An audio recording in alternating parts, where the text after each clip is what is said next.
Ben ritrovate e ben ritrovati con gli appuntamenti domenicali con gli editoriali di Dentro la Storia. Oggi parliamo di un tema un po' complesso, un tema un po' difficile da masticare, come si suol dire, la guerra civile. È una locuzione che ogni tanto si sente pronunciare soprattutto da certi politici e in quel caso risulta qualcosa di estremamente fastidioso, per non dire pericoloso, perché non c'è da scherzare con la guerra civile. Certo, in Europa abbiamo un ricordo forse un po' sbiadito dell'ultima guerra civile, che con buona pace di chi ritiene fosse la guerra di liberazione in Italia, era in realtà la guerra spagnola dal 1936 al 1939. Ecco, a questo proposito vorrei anche chiarire qualcosina. Perché la guerra di liberazione italiana non può essere chiamata guerra civile? Ora, una guerra civile scoppia perché a fronte di un governo legittimo, di un potere costituito, se ne costituisce un secondo, a volte addirittura anche un terzo, con pretese di spodestare il governo legittimo e prenderne il posto comandando su tutto il paese. Ovviamente le garanzie costituzionali decadono, la democrazia non è più esercitata e ci si affida solo alla forza delle armi. In questo caso il paese si spacca in due o più fazioni che seguono questo o quel partito o leader politico o leader militare che dir si voglia. È quello che abbiamo visto accadere appunto in Spagna, col pronunziamento dell'estate del 1936, i generali che si rivoltano contro il governo costituito, il governo repubblicano, e si pongono come una forza non solo militare ma anche politica, soprattutto politica, concorrente. In Italia non abbiamo avuto una guerra civile, perché se ci pensate, l'armistizio di Cassibile non sancisce la fine dello Stato italiano. Il Regno d'Italia continua, per quanto ci sia quel bruttissimo episodio della fuga del sovrano del governo Badoglio verso il sud. Quello è il governo legittimo e continua a esistere. Solo dopo tempo si afferma un secondo governo, che però non nasce in maniera spontanea, nasce come uno stato fantoccio, messo in piedi, finanziato, in certi parti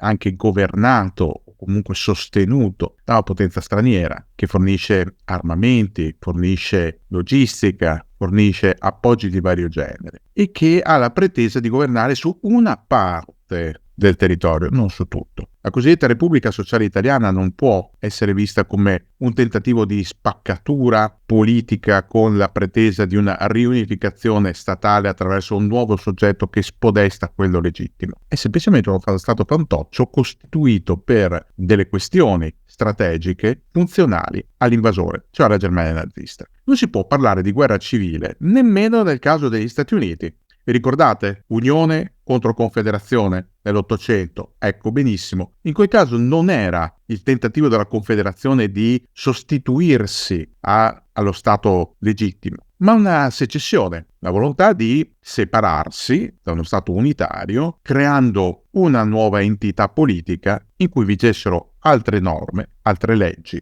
non ritenute opportune dallo Stato centrale. Anche in quel caso parlare di guerra civile è improprio, può essere accettato sotto certi punti di vista, ma non è formalmente corretto al 100%. In Europa, come dicevo all'inizio, quel ricordo della guerra civile di Spagna è un po' sbiadito. D'altronde, quanti anni sono passati? 85 anni dall'ingresso del caudillo Francisco Franco a Madrid. Ne abbiamo anche parlato in una serie che trovate nel canale, una serie a puntate, in cui abbiamo raccontato sia la personalità di Franco che le origini della guerra, il coinvolgimento di potenze straniere, perché d'altronde nulla impedisce in una guerra civile che altri attori possano recitare un ruolo di contorno. E ovviamente la conclusione, con tutto quello che ne è scaturito, compreso l'esodo delle famiglie repubblicane. Quando si parla di guerra civile bisogna stare molto attenti, perché a volte anche solo invocarne il rischio o addirittura agitarne lo spettro come uno spauracchio, può causare conseguenze affatto simpatiche. Prendete gennaio 2021, Capitol Hill,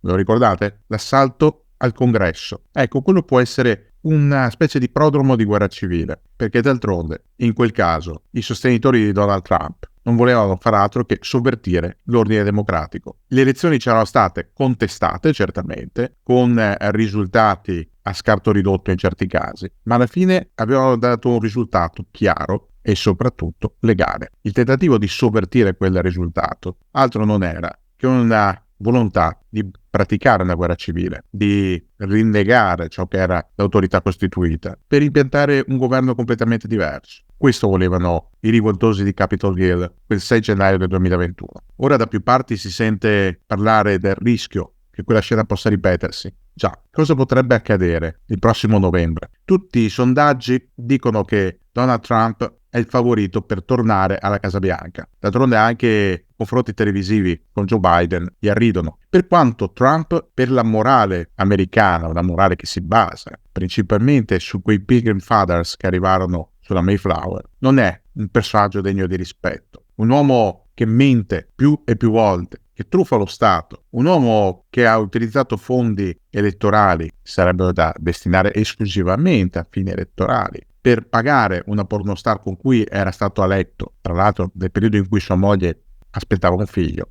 Ecco, un uomo così, per la morale americana, non è esattamente un personaggio su cui puntare. Però Trump ha avuto buon gioco, è riuscito a prendersi un intero partito, il partito repubblicano, il GOP, e in questo modo si è accreditato sulla scena come l'unica carta vincente possibile. E se dovesse perdere, è l'interrogativo che si fanno tutti. Se accadesse l'imponderabile, qualcosa che in questo inizio di estate sembra impossibile, se alle urne Trump dovesse risultare sconfitto, cosa accadrà? Avremo una riedizione di Capitol Hill 2021? Non se lo augura nessuno. La presenza negli Stati Uniti di associazioni estremiste e finanche di alcune milizie armate non depone a favore di una soluzione pacifica, soprattutto quando il livello di scontro politico si alza e si infiamma. E in Europa cosa può accadere? Abbiamo visto con le elezioni, la frammentazione, stati che cambiano bandiera, stati in cui a sorpresa quelli che dovevano essere le forze nuove e quindi dominanti vengono invece contenute. Il sistema europeo è molto diverso, si cerca sempre di contenere il rischio e quando non ci si riesce, comunque la società europea, almeno in molti casi, non in tutti purtroppo, ha sviluppato nel tempo degli anticorpi naturali, tra cui la memoria storica e la coscienza civile, dei sistemi per combattere il rischio di dittature, totalitarismi e ovviamente di guerre civili.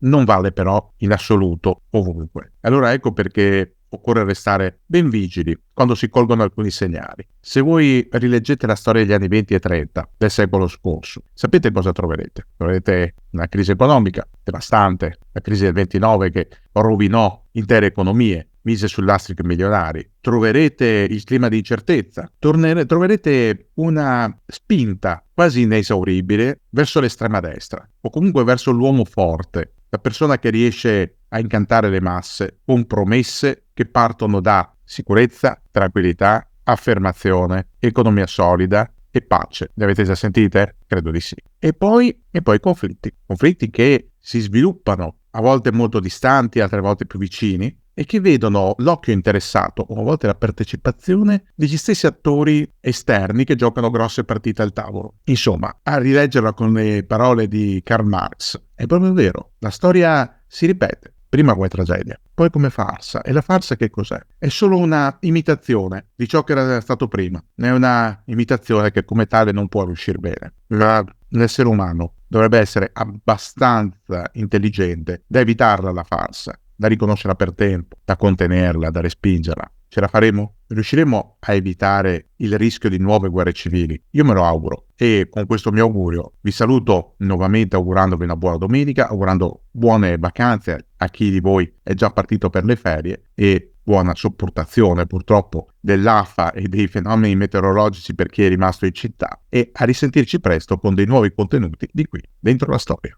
Questo video, come molti altri della nostra piattaforma, vi è offerto dal nostro preziosissimo partner NordVPN. Conoscete già tutti i vantaggi di NordVPN, la migliore VPN italiana? Beh, oggi ce n'è uno nuovo, uno in più, una nuova app che si chiama Saily. Che cos'è Saily? È l'app eSIM per viaggiatori sviluppata esclusivamente da NordVPN per tutti voi. Se sottoscriverete in questo periodo, a partire da oggi fino ad agosto, un piano con NordVPN, potrete avere fino a 20 GB gratis da usare su Saily in base alle vostre esigenze e al piano appunto acquistato. E allora cosa aspettate? Approfittate della grande offerta che NordVPN ha riservato a tutti voi follower del canale Dentro la Storia e viaggiate in sicurezza quest'estate da casa oppure lontano da casa con NordVPN.